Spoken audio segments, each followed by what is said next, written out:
Webster defines crunch time as a critical moment or period, like the end of a game, when decisive action is needed. Every sports fan knows this time in the game. Your palms sweat just a little more, your heart races just a little bit faster, and you live and die with every play until the final seconds tick off the clock and you're either celebrating a victory or disappointed by the defeat. The team at Crunch Time Sports Advantage Network understands just how critical these moments are. For us, it begins as soon as the next set of games are on the board. We evaluate the opening lines and any breaking news throughout the week. We cover each game inside and out, whether it's from inside the locker room to a huddle down on the field, the court, or the ice. We take you inside the meeting room with scouts, coaches, and executives.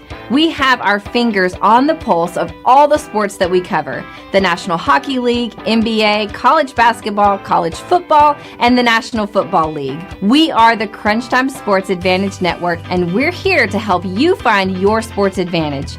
After all the data has been crunched, we then turn it over to Kenneth for the best analysis around. His unique perspective in both understanding the data and how it applies to the game and how you win is the Crunch Time Sports Advantage. Are you ready? The Crunch Time Jet is fueled and ready for takeoff, and the Crunch Time Express is about to leave the station. Your VIP pass has been approved, so all aboard.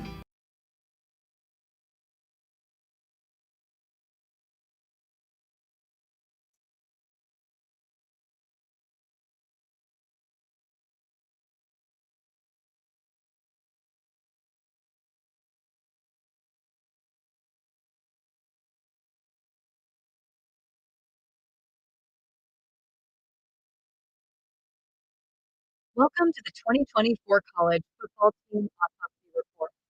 An autopsy report is a document that summarizes the findings of an autopsy, an examination of a body after death. It includes details of the examination, tests, and observations performed, as well as the cause and manner of death. Just like a real autopsy report, the Crunch Time Sports Advantage Network College Football Autopsy Report examines a team's body of work after the season has concluded. This report includes a review of the team's season win total and whether they met expectations, key offensive, defensive, and special teams metrics that shaped the season, a deep dive into coaching decisions, including situational play and fourth down aggressiveness, a final season grade evaluating execution, performance in key moments, and consistency, the final verdict analyzing what went right, what went wrong, and what must be fixed for 2025. With the 2024 season in the rearview mirror, it's time to examine the patient. To present the findings, we have called in our chief medical examiner and senior analyst, Kenneth. Coming up in this episode, we will be examining the Arizona State Sun Devils. Arizona State finished with a 10-2 record and 7-2 in the Big 12, won the conference championship game over Iowa State, and advanced to the college football playoffs. Head coach Kenny Dillingham made a significant jump over his first year after they finished 3-9 in 2023. And folks, let's get right into this breakdown for the Arizona State Sun Devils as we put them on the autopsy table. All right, so let's take a look at where this team was expected by our friends out in the desert from a season win total. Arizona State in June, their season win total was set at 4.5. We know that this team absolutely exceeded that expectation by winning 10 games in the regular season. So basically almost doubling their season win total. So the books did not have this one right. Something to keep in mind going forward as we get into the betting season of the 2025 season here in just a couple of months. All right, now let's take a look at how we evaluated this team throughout the season in our three areas that make up our composite win total for each and every team in Division I football. We had this team with a 9.3 win total. So based on that, this team exceeded our expectations by almost a full game. So our data once we got in season, a little bit more spot on the Arizona State Sun Devils. That may not always be the case, as you'll find out in these future breakdowns. Not saying that we get all of these right in season, but it just gives us a better indication of how these teams perform.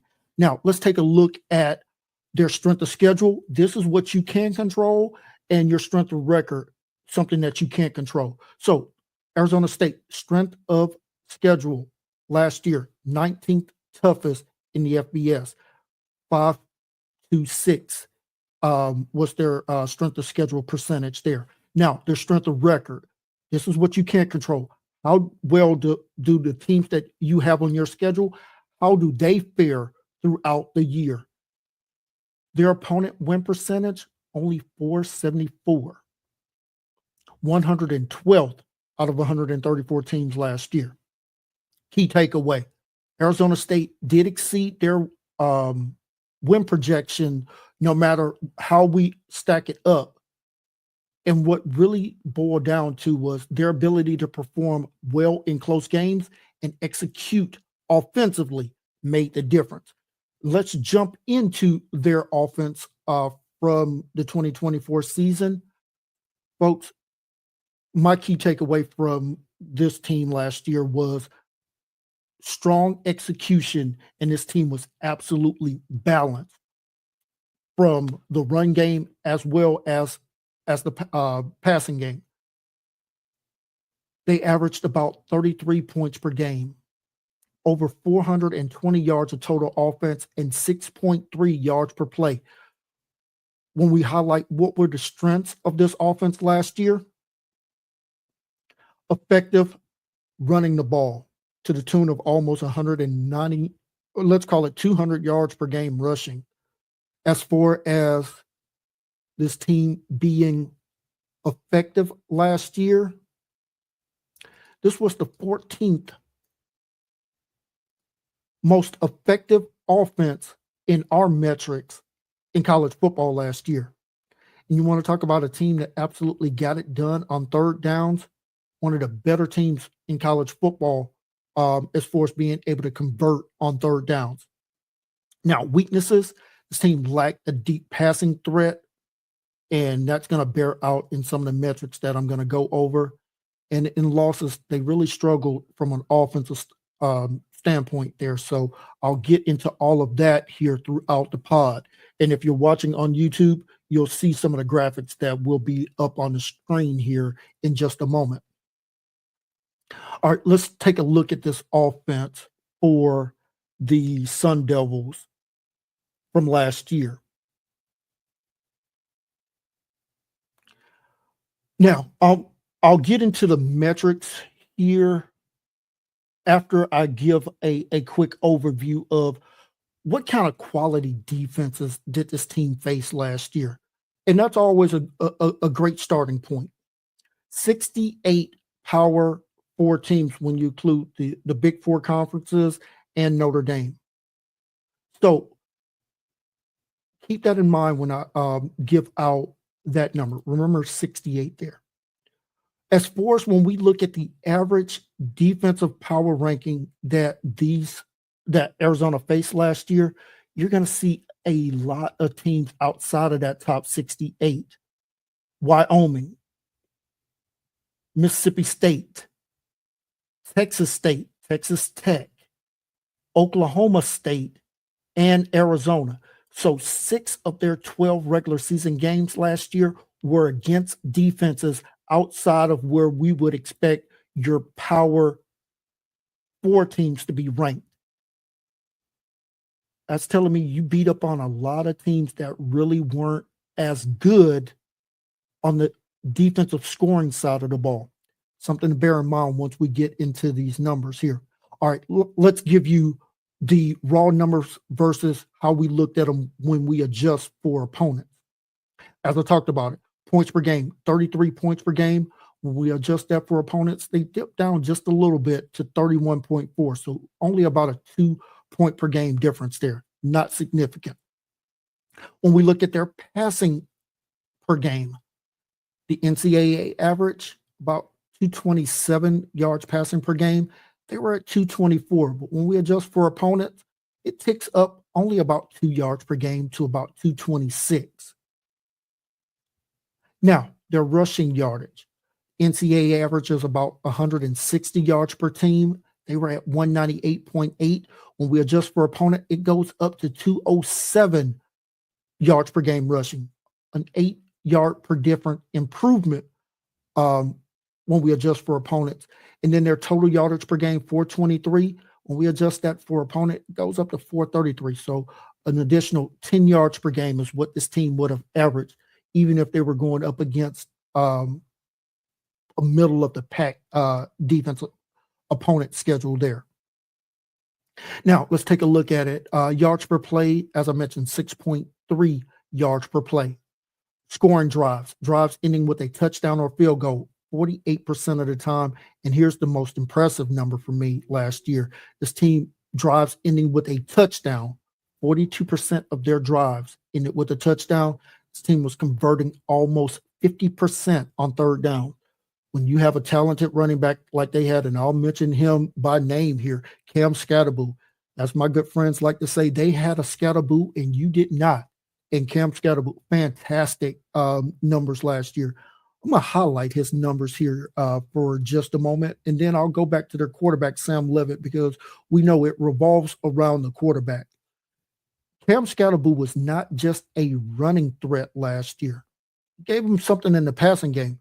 You're talking about in 13 games last year, 293 rushing attempts for 1,711 yards, 5.8 yards per attempt, did have 21 rushing touchdowns. Folks, this young man averaged 132 yards per game on the ground.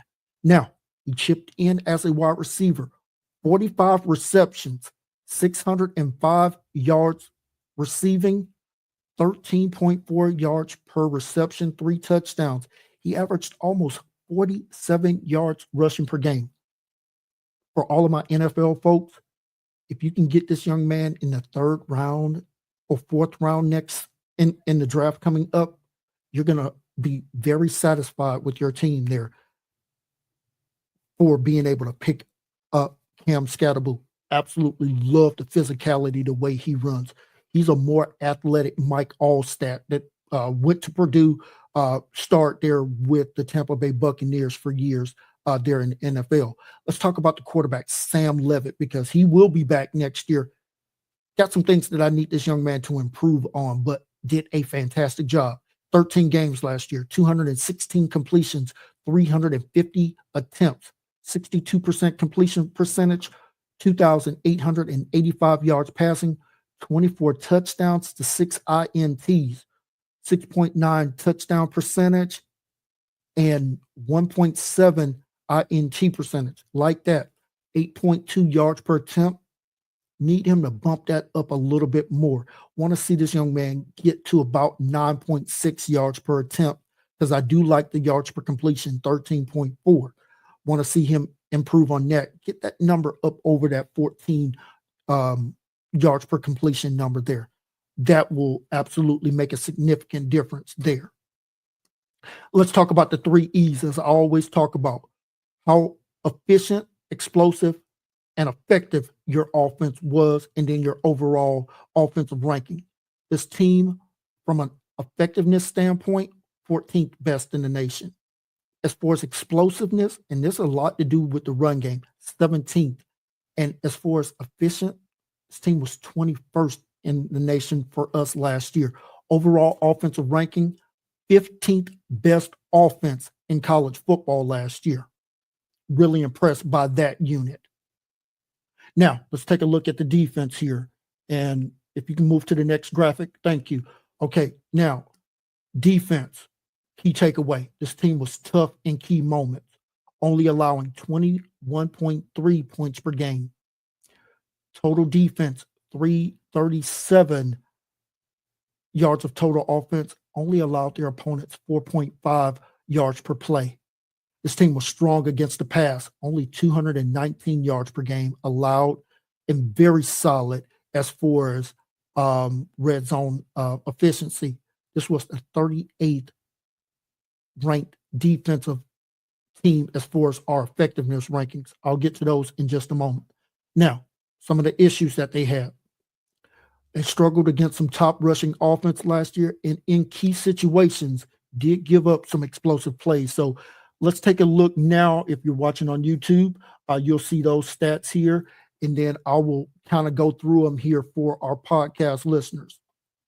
Just like the offense, this team, as far as their defenses, what kind of quality offenses did they go up against last year?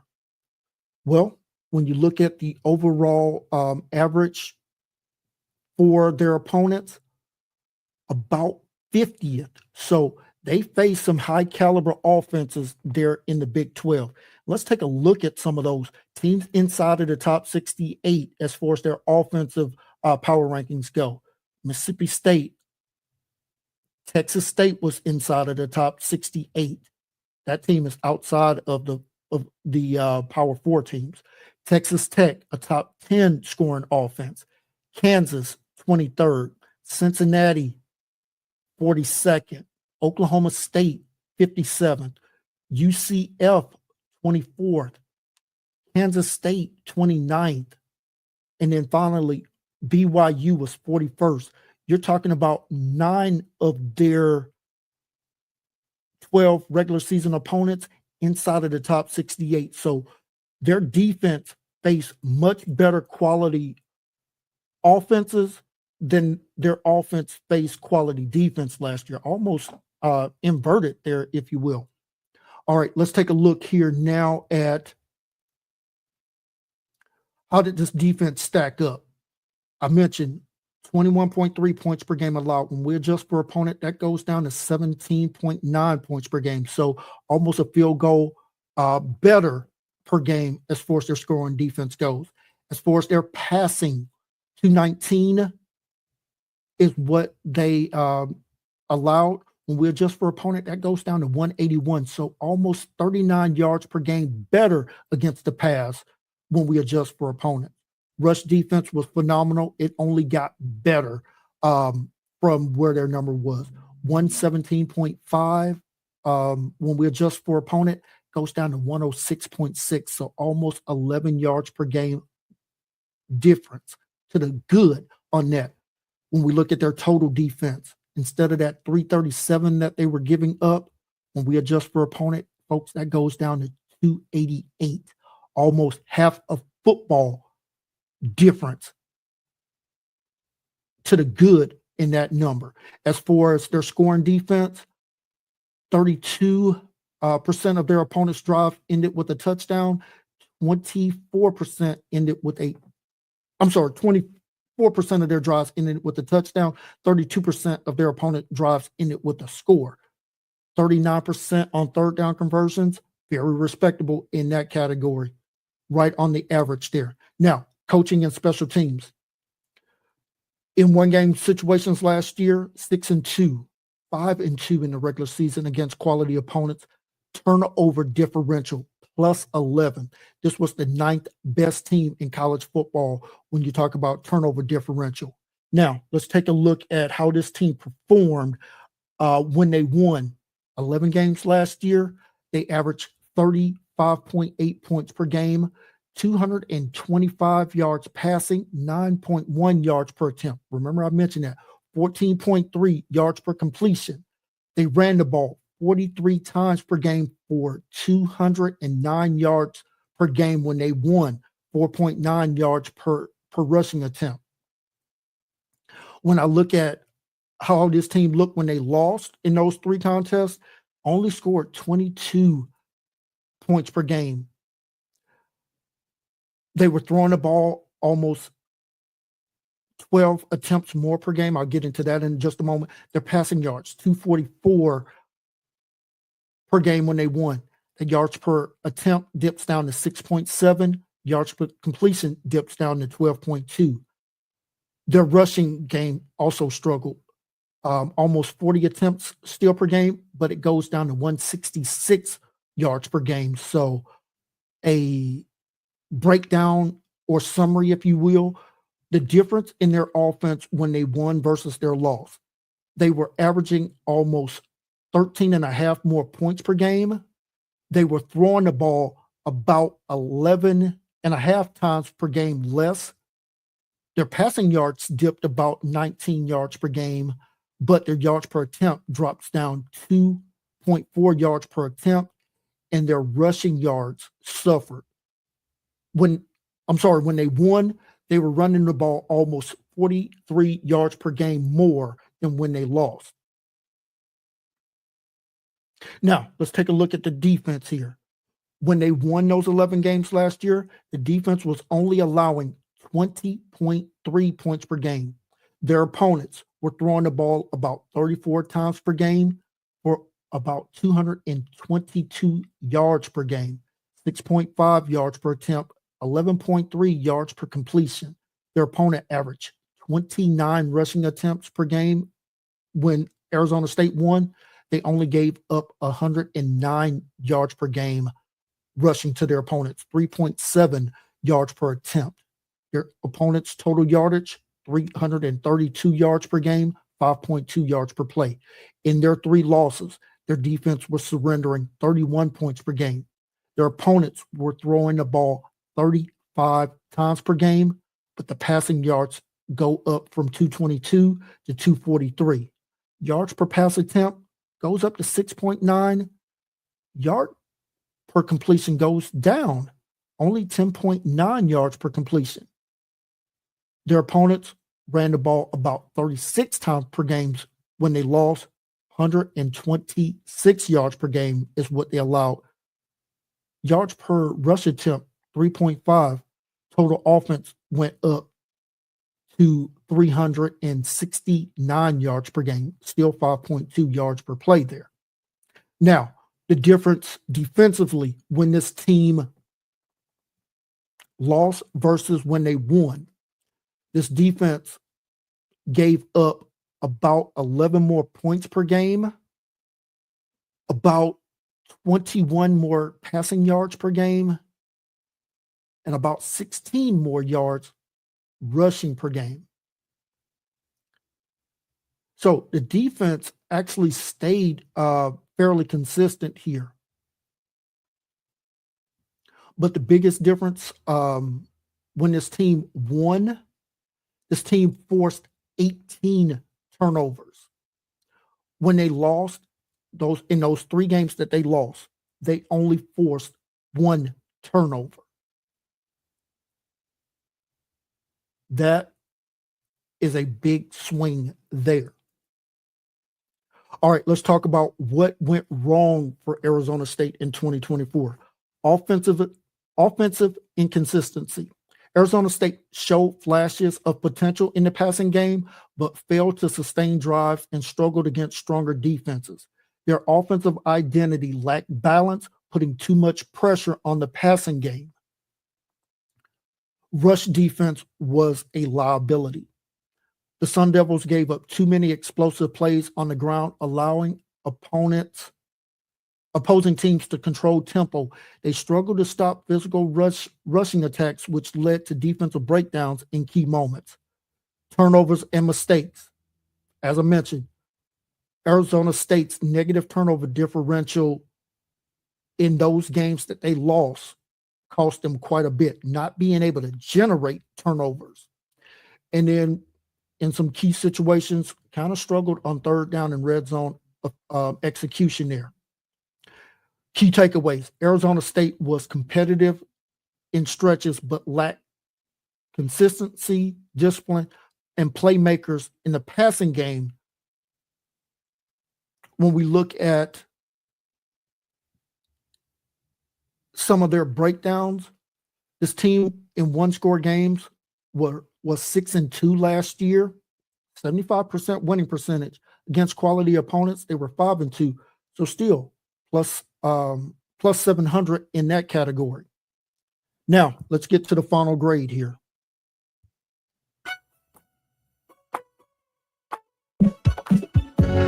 We're going to give the Arizona State Sun Devils a C-. Folks, that's right. Even despite having a 10-win season, this team relied too much on the turnovers that led to so many of their wins. Plus 11 in turnover differential. I don't know if that's sustainable going into next season. So let's talk about the final verdict here. Arizona State had flashes of competitiveness, but lacked consistency on both sides of the ball at times. Passing game showed promise, but offensive struggles, poor rush defense, and turnovers kept them from advancing in the college football playoffs. We saw that in the matchup against Texas there. So, what does this team need to do in 2025? We talked about it. Losing Cam Scatterbo, very significant. They must establish a more balanced offensive attack. We talked about the numbers that I need to see from Sam Levitt, hopefully having a healthy wide receiving threat there in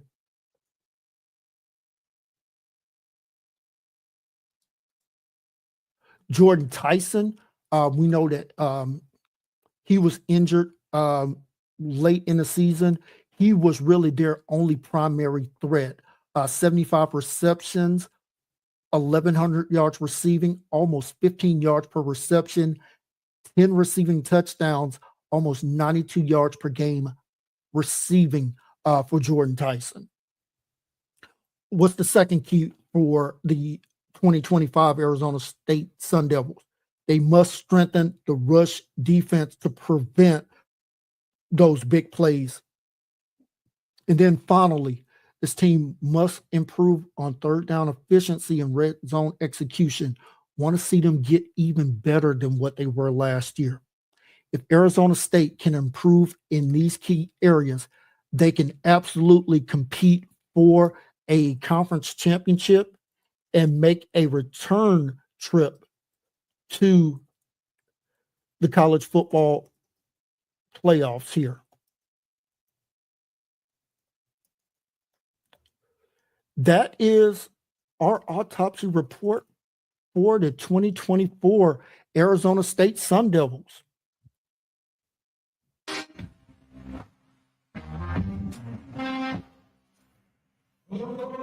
Thank you for tuning into this podcast. We hope you enjoyed today's episode and our deep dive into all things college football. Don't forget to subscribe, rate, and review the show on your favorite podcast platform. And if you're watching on YouTube, be sure to like this video and hit that subscribe button. You can follow us on Twitter at CrunchTimeVIP for updates, insights, and more content. And make sure to visit our website at crunchtimesportsadvantage.com for in-depth blogs, game previews, and information about our Crunch Time Express handicapping packages. Thanks again for listening, and we'll see you next time for our next patient on the 2024 College Football Autopsy Report.